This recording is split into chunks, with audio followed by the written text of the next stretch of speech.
C'est avec un calme tranchant et une assurance implacable qu'Abdelkader Bengrina a lancé une bombe diplomatique, un message sans détour directement adressé aux militaires qui tiennent aujourd'hui les rênes du Mali sous la houlette d'Assimi Goïta. D'entrée de jeu, il a mis les pieds dans le plat. Selon lui, ce régime ne cherche ni à servir le peuple malien, ni à préserver l'équilibre régional. Pour Bengrina, les provocations incessantes en provenance de Bamako, notamment envers Alger et même Nouakchott, sont le symptôme d'un pouvoir déboussolé qui s'égare dans la provocation au lieu de retrouver le cap. Et le constat est sans appel, loin de calmer le jeu, ces manœuvres attisent les flammes dans une région déjà ravagée par la misère, le fanatisme armé, les détournements à grande échelle et l'effritement des solidarités. Bengrina ne mâche pas ses mots, plutôt que de reconstruire un Mali uni et tourné vers l'avenir, les dirigeants actuels s'enfoncent dans une stratégie de confrontation oubliant que le peuple attend des actes concrets, pas des discours guerriers. Selon Bengrina, un pouvoir digne de ce nom ne tire pas ses ordres de l'étranger ni de petites stratégies personnelles, mais du peuple et uniquement du peuple. Il a déploré la dérive d'un Mali qui, autrefois lumière du continent berceau du dialogue interculturel, s'enfonce aujourd'hui dans une nuit politique faite d'isolement volontaire et de militarisme populiste. À l'opposé de cette spirale, l'Algérie, a-t-il insisté, garde le cap fidèle à ses racines. Elle incarne encore un rempart de stabilité et un artisan du dialogue dans un monde de plus en plus fragmenté. Il a tenu à rappeler que la voie algérienne en matière diplomatique ne s'est jamais nourrie de menaces ni de provocations, mais d'un effort constant pour bâtir des ponts plutôt que des murs. L'Algérie ne cède ni à la rancune ni à la réaction impulsive, a-t-il martelé. Elle oppose à la haine la sagesse, au tumulte la patience et au court terme la profondeur stratégique. Pour Bengrina, cette posture n'est pas fortuite. Elle est gravée dans la mémoire collective d'un pays qui a payé sa liberté au prix fort et qui connaît intimement la valeur de sa souveraineté. Jamais, a martelé Bengrina, l'Algérie ne tombera dans le piège des disputes inutiles, ni ne prêtera main forte aux jeux troubles dictés par des puissances extérieures. Il a rappelé que le rôle moteur de l'Algérie au Sahel n'est pas une nouveauté de circonstance depuis des années. Elle œuvre en silence, mais avec constance, pour encourager le dialogue, faciliter les médiations et affronter le fléau terroriste. Et c'est justement pour cela, selon lui, que les invectives venues de Bamako sonnent comme une trahison. D'autant plus amère qu'elles visent une nation qui n'a jamais tourné le dos à ses voisins quand l'orage grondait. À propos des récentes prises de parole de Sergueï Lavrov, le chef de la diplomatie russe Bengrina a réagi avec la précision d'un équilibriste et la fermeté d'un diplomate aguerri. Il a tenu à rappeler que les relations entre Alger et Moscou reposent sur un socle ancien forgé dans le respect et la coopération honnête. Mais attention, a-t-il ajouté, ce lien n'implique en rien une soumission aveugle ni un alignement systématique aux positions du Kremlin. L'Algérie, c'est une nation libre et elle entend bien le rester, a lancé Bengrina avec une assurance tranquille. Chez nous, la politique étrangère ne se dicte ni depuis le Kremlin, ni depuis la Maison-Blanche, ni par l'Élysée. Elle se construit à partir de nos valeurs, de notre passé révolutionnaire et surtout de ce que veulent nos citoyens. Il a insisté sur le caractère unique de la diplomatie algérienne, née dans la résistance façonnée par la douleur de la colonisation et guidée par une fidélité farouche à la liberté et à la justice.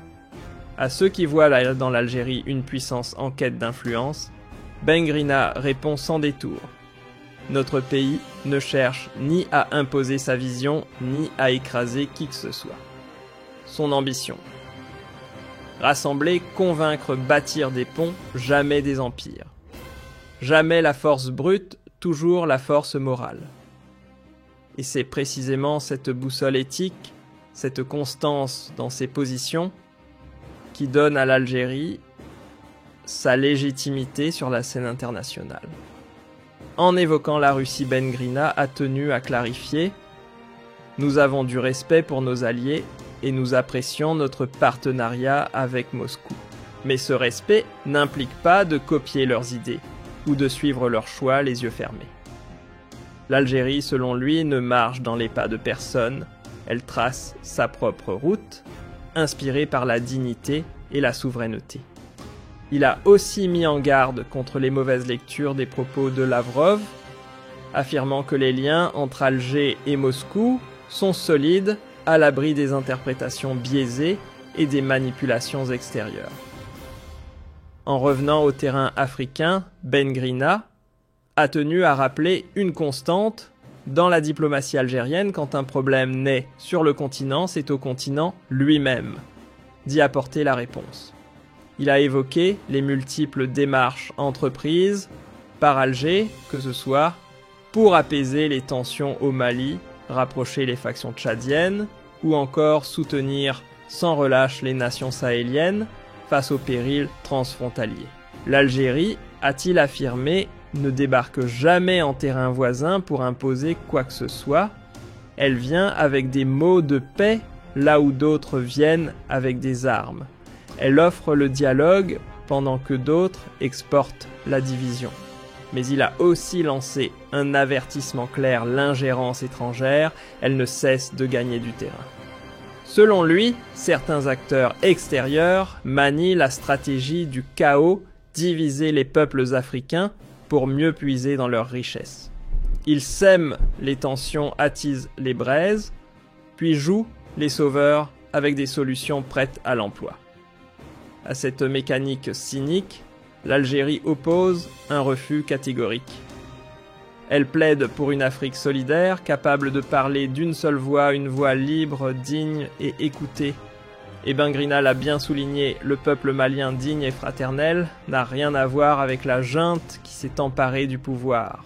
Pour Ben Grina, il n'y a aucun doute, le peuple malien est un peuple frère, digne, travailleur, courageux.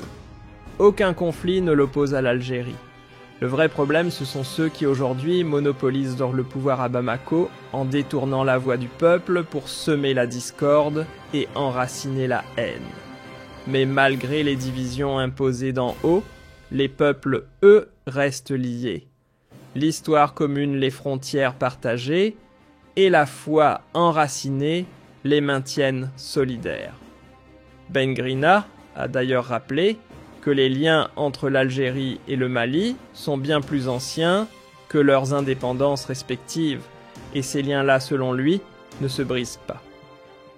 Plus loin, dans son intervention, il a tenu à rendre hommage à ce que représente l'Algérie sur le continent, une mémoire vivante de lutte et de résilience.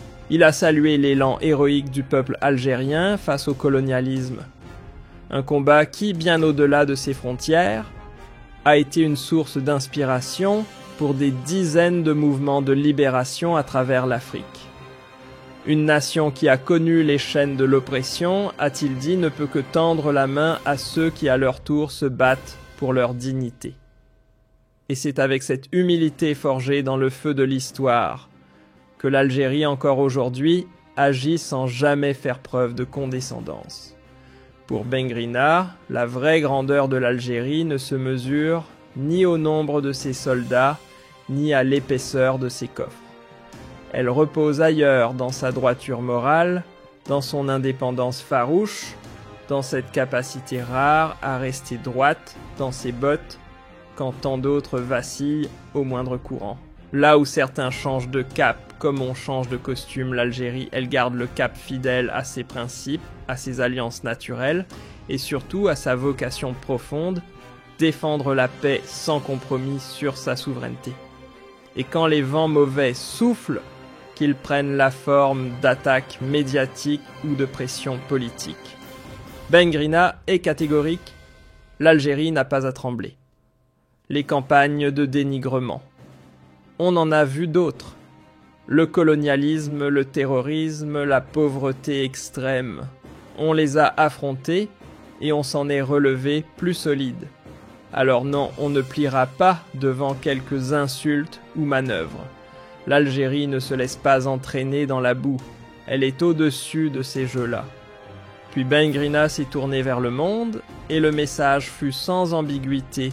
Quiconque souhaite bâtir une relation avec l'Algérie doit d'abord comprendre une chose essentielle, sa souveraineté n'est pas à vendre ni à marchander, elle peut collaborer certes. Elle peut dialoguer, bien sûr, mais jamais au prix de ses convictions. Il a insisté, l'avenir du Maghreb et du Sahel dépendra surtout de la capacité des nations africaines à faire front commun et à rejeter les confrontations dictées depuis l'extérieur comme des vérités toutes faites. Dans un moment fort de son allocution, il a asséné avec force « On n'enseigne pas la diplomatie à l'Algérie. Ce pays a appris à se relever seul, à tenir debout, sans béquilles, et à faire entendre sa voix sans crier. Jamais nous n'avons été des pions sur l'échiquier des autres. Nous sommes les bâtisseurs de notre propre trajectoire. » Et pour clore son intervention, c'est avec un souffle d'unité et d'espérance qu'il s'est adressé au peuple du continent. Restons solidaires. Ne laissons pas les lignes dessinées sur une carte briser ce que l'histoire a construit.